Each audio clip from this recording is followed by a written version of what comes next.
नमस्कार दोस्तों, आप क्राइम तक देख रहे हैं। बात करते हैं पहलगाम मामले की। इस मामले में जबरदस्त जांच हुई और उसके बाद आरोपी यानी कि जो आतंकवादी थे उनको ढेर कर दिया गया, लेकिन कई सवाल अभी भी बरकरार हैं। सवाल नंबर एक, क्या इन्होंने ही पहलगाम में हमला किया था? हालांकि सरकार कह रही है हमला किया था, तो हम कौन होते हैं ये डिनाई करने वाले कि हमला नहीं किया था? लेकिन कैसे जांच हुई, किस तरह से इनको ट्रैक किया गया, कितने दिन की ये पूरी मशक्कत थी? जो दो बशीर और परवेज को जब पकड़ा गया तो जो क्लू मिला, उसके बाद भी इतने दिन कैसे लग गए? प्रवेश, ये सबसे बड़ा सवाल लोग भी जानना चाह रहे हैं इसको। देखिए सवाल ये था कि पहले पहले मददगार कौन थे। तो परवेज ही थे जो पहले मददगार थे। बशीर और परवेज, इन दोनों ने रात को रुकाया था जो आतंकी थे उनको अपने घर पे, और उन्हें पनाह दी थी और उन्हें खाना भी खिलाया था, जो कि ये बात हर कोई जानता है, हमने अपने पिछले वीडियो में भी बताया था। लेकिन ये खुलासा नहीं हुआ कि ये आए कहाँ से थे, इनको रूट कहाँ से मिला था, ये बॉर्डर क्रॉस करके आए या ये पहले से यहाँ रुके हुए थे। इसके बारे में कोई जानकारी नहीं मिली और कोई सटीक जानकारी अभी तक सामने नहीं आई है। मतलब शायद एनआईए के पास इसका इन्फॉर्मेशन होगा, मीडिया से साझा नहीं किया गया हो। दूसरी चीज़ थी, नहीं, लेकिन अगर ये बात मानी जाए कि सीधा इनकाउंटर कर दिया गया तो आपको इसकी बैक ट्रेल पता ही नहीं चलेगी। हाँ, बैक ट्रेल तो पता नहीं चलेगी क्योंकि आरोपी से पूछताछ, क्योंकि आरोपी बैठे नहीं थे ना चिराग जी कि मुझे अरेस्ट कर लो। आरोपी भी फायरिंग कर रहे थे। हमारे जवान क्या बंदूक क्यों किस लिए रखे?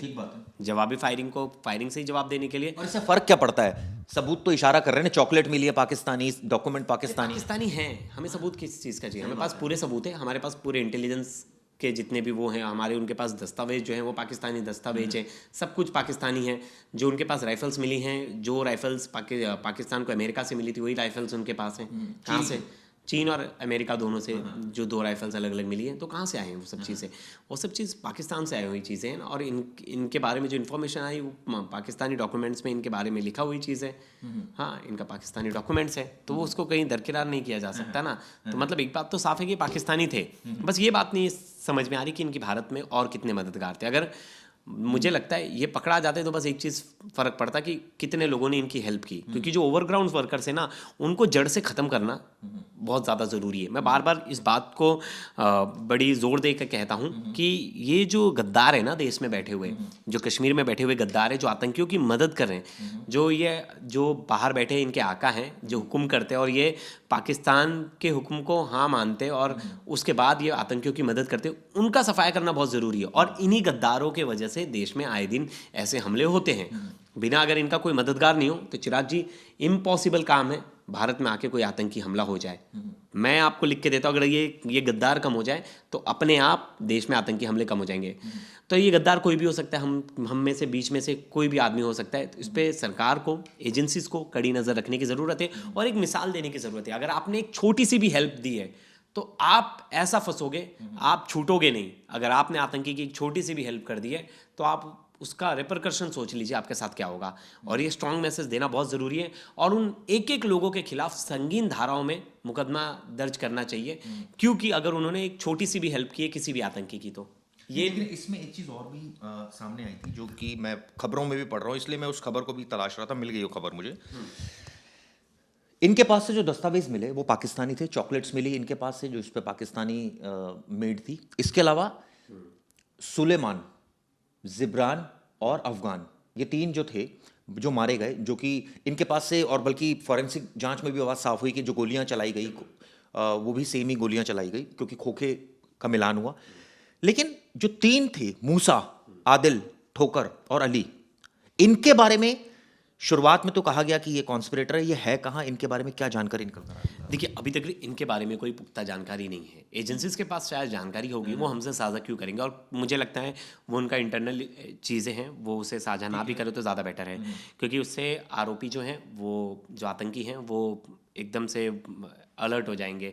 लेकिन उन्हें ये बात तो पता है वो कहीं ना कहीं देश के या कश्मीर के किसी पार्ट में ही वो छुपे हैं, क्योंकि वो एक और बड़ा जो आया कि यूएन की जो रिपोर्ट है उसमें जो टेरर ग्रुप का नाम लिया गया है, वो टीआरएफ और लश्कर ए तोयबा का नाम लिया गया है। कहा है कि ये पहलगाम में शामिल थे। और हमने बहुत बार इस चीज़ की तकदीस भी की थी, हमने बताया भी था और हमारी एजेंसीज ने भी बताया था कि टीआरएफ और लश्कर ए तोयबा ये दो संगठन हैं जिन्होंने इस हमले को अंजाम दिया, जिन्होंने आतंकी हमला किया है।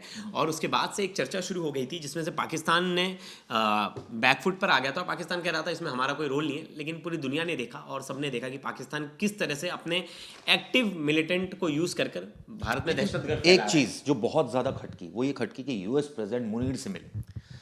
हाँ, यूएस अपने ना यूएस ने अब जब से डोनाल्ड ट्रंप आए वो अपने स्ट्रैटेजिकली उनको जिस तरह काम करना चाहिए उस तरह काम तो कर नहीं रहे।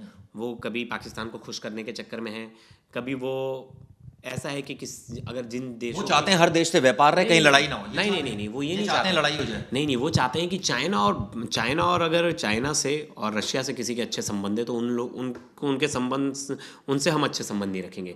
उन्होंने देखा कि रशिया यूक्रेन के बीच में भारत ने भी मध्यस्थता की थी, समझाने की कोशिश की थी। उन्होंने देखा कि भारत ने टैरिफ लगाया तो उनको इस बात की मिर्ची लग रही थी कि अरे यार हम पे इतना ज़्यादा टैरिफ क्यों लगा दिया। ट्रम्प एक तरह से अब स्टेबल नहीं है डिसीजन लेने में, तो उनको कोई सीरियस नहीं ले रहा।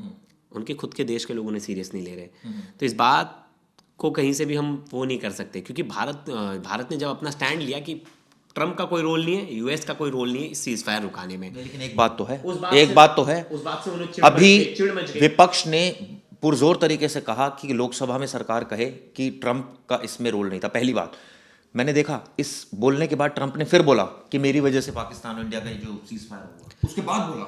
अरे वो बोलने के लिए 10 बार बोले, हमने 10 बार मना किया है। उसके बोलने से क्या होता है? उसके बोलने से क्या सच बदल जाएगा? नहीं बदलता।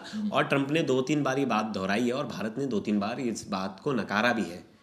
देखिए, हमने कहा है कि हम किसी ने मध्यस्थता नहीं की, किसी ने कोई इंटरवीन नहीं किया, पाकिस्तान की तरफ से ही आया, पाकिस्तान ने पहल लिया, उसके बाद भारत ने उसका आंसर किया। पाकिस्तान की तरफ से पहल की गई थी कि युद्ध विराम। यूएस ने डेजिग्नेटेड टीआरएफ ने, यूएस ने भी इसको United States designated TRF as foreign terrorist organisation, इसको एफटीओ की लिस्ट में डाल दिया है। बिल्कुल, टीआरएफ को डाल दिया। देखिए, टीआरएफ ने ऐसा नहीं है कि पहला आतंकी हमला है। टीआरएफ ने इससे पहले भी 2-4 अटैक्स किए हैं। टीआरएफ ने पहले भी जो पुलिस चेक पोस्ट है, आर्मी के कैंप है, उनको निशाना बनाने की कोशिश की थी इसने।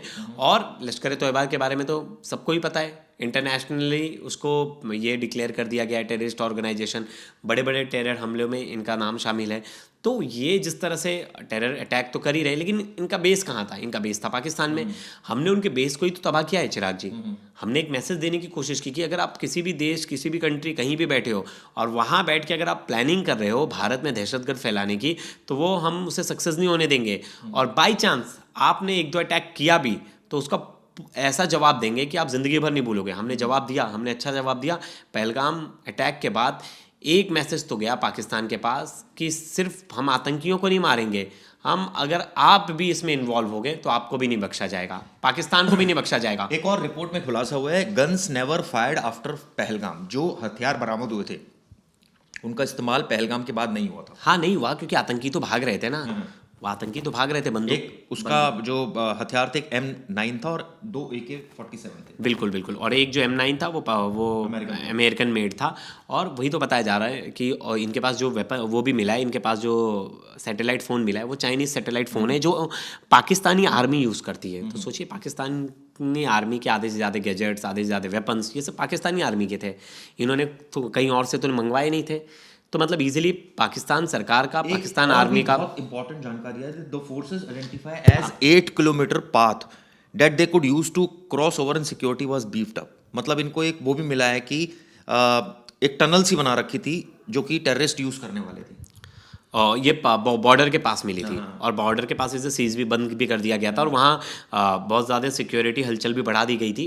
एजेंसीज को इसके बारे में पूरी इत्तला थी, लेकिन एजेंसीज ने ये मैसेज पास ऑन नहीं होने दिया कि कहीं आतंकी उस टनल के भागने की कोशिश करें, हम उन्हें दर्द पहुँचेंगे। और ये जो आतंकी थे, इन्होंने अपने आकाओं को फ़ोन करने का ट्राई किया, इन्होंने उन्हें कनेक्ट करने का ट्राई किया और सैटेलाइट फ़ोन को इन्होंने चालू किया। उसके बाद हमें इनका सिग्नल मिलता है 1 महीने पहले, हम इन्हें ट्रेस करते करते वहाँ तक पहुँचते हैं। और इसके बाद अब आप कहोगे कि इतना टाइम क्यों लग गया? देखिए, ये जो इनके पास सैटेलाइट फ़ोन था ना, चाइनीज़ फ़ोन, इस चाइनीज़ सैटेलाइट के थ्रू काम कर रहा था, चाइना का जो खुद का सैटेलाइट है। अब उसमें प्रॉब्लम क्या थी? इसके अंदर हवाई फ़ोन के अंदर एक ये था कि ये ना भ्रमित करता है। इसकी टेक्नोलॉजी जो थी वो 3-4 जगह आपकी लोकेशन दिखाएगी। अब ये टेक्नोलॉजी का खास वो था, उसे बनाया इस तरह से गया था, जिसकी वजह से इनका एग्जैक्ट लोकेशन ट्रेस करना ना चिराग, वो बड़ा इम्पॉसिबल। ठीक है, एक मैं आपको टाइमलाइन दोस्तों बता देता हूँ कि पहलगाम से दाचिगाम आतंकियों के लिए काल बना कैसे ऑपरेशन महादेव। आप सोचिए, सबसे पहले क्या हुआ था? हम सबको पता है कि अप्रैल के महीने में 22 अप्रैल को 26 लोगों की मौत हुई। इसके बाद 23 अप्रैल को आतंक की आग में झुलसते कश्मीर में राजनीतिक इच्छा शक्ति ने मोर्चा संभाला। इसके बाद हमने देखा कि ऑपरेशन सिंदूर हुआ मई के महीने में। उसके बाद हमने देखा किस तरह से दाची गांव में 3 हफ्ते पहले 22 मतलब मई में ये इनपुट आ गया था कि जो बशीर और परवेज है उनके यहाँ आतंकी रुके थे, और उसके बाद दाची गांव को टारगेट किया गया क्योंकि सिग्नल वहाँ ऑन हुआ। और उसके बाद यहाँ पर पूरी तरह से एक तरह से कहा जाए कि सिग्नल पकड़ में आ चुके थे, लोकेशन मैप पर लाल बिंदु की तरह उभर चुकी थी। इंटरसेप्टर की मेहनत रंग लाई थी और अब आतंकियों की मौजूदगी की पुष्टि हो चुकी थी। कहाँ पर?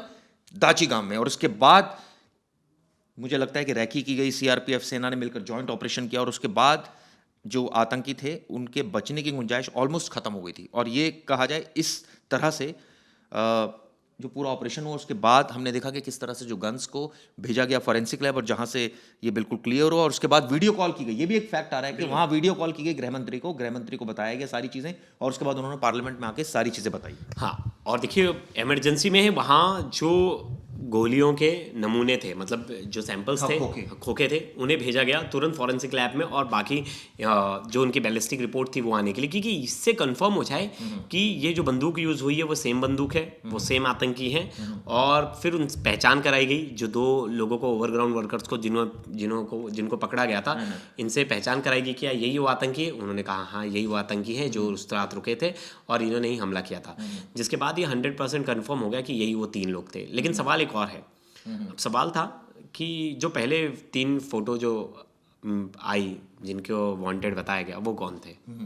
ये सवाल हर किसी के मन में था। आदिल कौन है, फिर मूसा कौन है, इन लोगों की जो तस्वीरें सामने आई वो कौन थे और उनकी तस्वीरें क्यों आई शुरुआत में।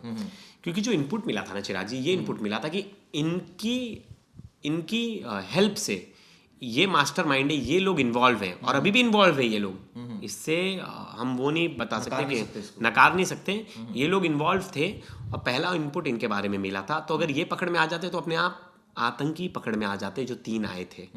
तो इसलिए फोकस इन पर था। तो अब आगे क्या होगा प्रवेश? अब क्या माना जाए कि आने वाले वक्त में अब फोकस क्या होगा कि 3 आतंकी तो मारे गए? हाँ, आप सुनिए, जांच अभी बंद नहीं हुई है। अब इसमें और लोग जो शामिल हैं, जो मूसा वगैरह, इनकी खोजबीन की जा रही है, इनके बारे में इनपुट्स निकाला जा रहा है।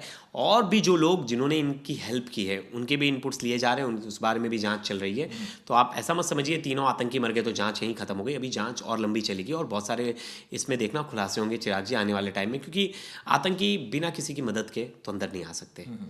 तो वो जो लोग थे जिन्होंने इनकी हेल्प की उनका भी नाम दिया। लेकिन एक सवाल जो हमेशा से उठता रहा है कि इतने दिन तक ये छिपे रहे, और हालांकि एजेंसीज को तो पता लग गया था, उसके बाद एक बड़ा जिसे कहते हैं कि कॉम्पैक्ट जो है वो प्लान किया गया ताकि किसी तरह का कोई किसी और को नुकसान ना हो, इन्हीं पर फोकस किया।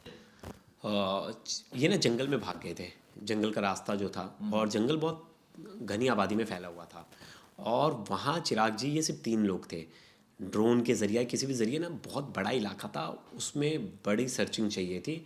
इतना बड़ा काम था, इजी नहीं था। हम कह दें कि 2000 टीम लगा दो, अरे कितनी भी टीम लगा दो। देखिए हम नक्सलवाद को ख़त्म करने को हमें जंगल में कितना समय लग गया, क्योंकि जंगल ऐसी जगह है जहाँ आर्मी को आप थोड़ी ना भेज दोगे 20 किलोमीटर चलने के लिए।